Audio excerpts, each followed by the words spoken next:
بسم اللہ الرحمن الرحیم۔ شروع کرتا ہوں اللہ کے نام سے جو بڑا مہربان اور نہایت رحم والا ہے۔ حضرت ابو ہریرہ رضی اللہ عنہ سے روایت ہے کہ میں نے رسول اللہ صلی اللہ علیہ وسلم کو ارشاد فرماتے ہوئے سنا، کوئی بندہ جب گناہ کر لیتا ہے پھر نادم ہو کر کہتا ہے، میرے رب میں تو گناہ کر بیٹھا، آپ مجھے معاف فرما دیجئے، تو اللہ تعالیٰ فرشتوں کے سامنے فرماتے ہیں کہ کیا میرا بندہ یہ جانتا ہے کہ اس کا کوئی رب ہے جو گناہوں کو معاف کرتا ہے اور ان پر پکڑ بھی کر سکتا ہے۔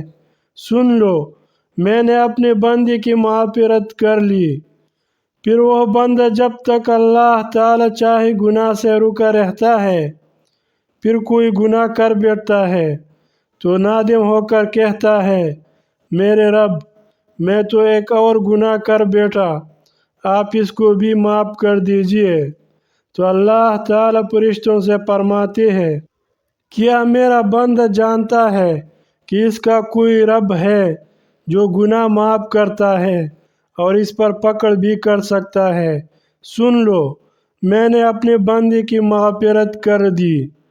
پھر وہ بندہ جب تک اللہ تعالیٰ چاہے گناہ سے رکا رہتا ہے، اس کے بعد پھر گناہ کر بیٹھتا ہے تو نادم ہو کر کہتا ہے، میرے رب میں تو ایک اور گناہ کر بیٹھا، آپ اس کو بھی معاف کر دیجئے، تو اللہ تعالیٰ فرشتوں سے فرماتے ہیں، کیا میرا بندہ یہ جانتا ہے کہ اس کا کوئی رب ہے جو گناہ معاف کرتا ہے اور اس پر پکڑ بھی کر سکتا ہے۔